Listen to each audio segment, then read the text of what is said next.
ahead of the show. We have some slides here. I mean, this was a big project. We looked back over our shoulder here.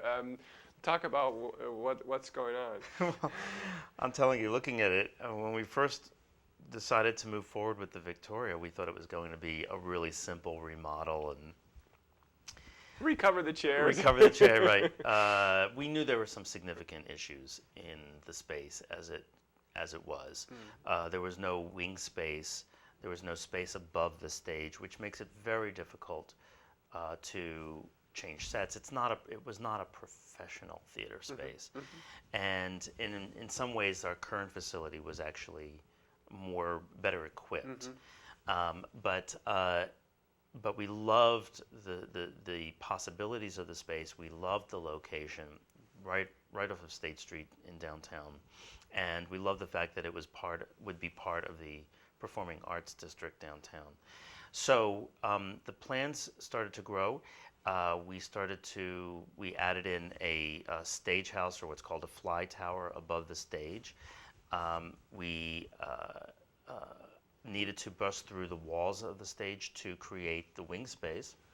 And what you're seeing here is where the old balcony is. Right. And what we're planning to do is we're raising the orchestra level a bit to come up to the height of the stage, and we're going to connect the orchestra with the balcony, so it will be one auditorium. Okay. But the demolition, or the renovation, has become trickier and more involved. Why?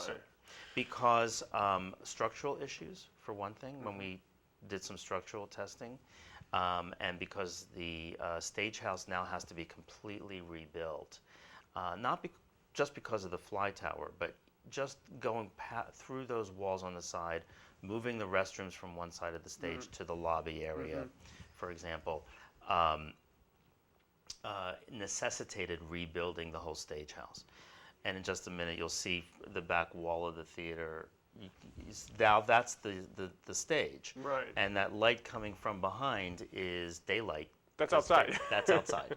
So we've had to bust through the back wall in order to rebuild. And that was a very dramatic moment that happened last week. The other thing was, too, the front of the theater outside, we tried not to do anything to the rest of the exterior of the building. So we're preserving all the stained glass. We're preserving the facade of the building. So it was really an interior change. But we are adding in front of the building a wonderful new landing space. Okay. That will connect into a courtyard off to the side of the building, and will increase our lobby patron space. Yeah, but because the needed. front door is quite close to the sidewalk, right?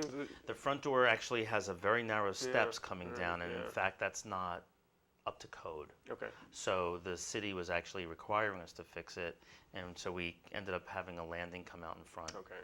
And it's going to be a gorgeous new facade to the building. So those were complicated issues. So here you see the back wall before we actually... Before you started. And then for those who like demolition. Oh, and we actually videotape. Well, you'll see in the next one, you see that start to come down. Yeah. We got a recording of the wall really being torn down. It's extremely dramatic. And you can see it on our website, and if you're on our email list, we sent out an email with it all. So, Mr. Fox, tear down this wall. And it was news to me, actually. I didn't realize we were going to have to tear down the wall. I thought we'd be able to keep that and then just build up from there. But the construction company said, no, we actually had to tear it down. So that is a lot. So that was a lot of work. There we are. And you can see this is from the parking lot, the municipal lot behind the theater. You can see into the theater from the parking lot. So you see the construction guy down at the bottom of the photo. Stained glass windows, yeah. And you can see the stained glass windows in the back of the theater auditorium. Oh, that's wild. Yeah. So this is going to give us a new state-of-the-art theater space, 300 seats. Oh yeah, that's a great shot right there. And you see to the right of the photo, that wall that's still standing, that's gone now too. That was such a tricky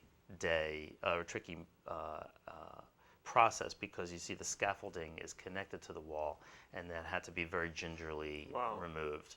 So but this new theater really opens up a lot of possibilities for ensemble. We'll be able to do full-scale musicals. We'll be able to do larger cast productions. We'll be able to have it completes the performing arts district downtown. It'll be a 300-seat venue, which does not exist in Santa Barbara, for a lot of different organizations, including music, we hope, and dance, and arts and lectures, and the film festival wants to come back. And that's great. It's not simply the ensemble. Not just for ensemble Yeah. theater. UCSB have mentioned that they're interested in bringing one of their student productions downtown every year. Great. Assuming they would use that space. We really have a lot of opportunity and to create a real professional space for ensembles, so that the professionalism of what we put on stage matches the professionalism of the venue. Okay, that's great. Well, we just have about a minute and a half left. I mean,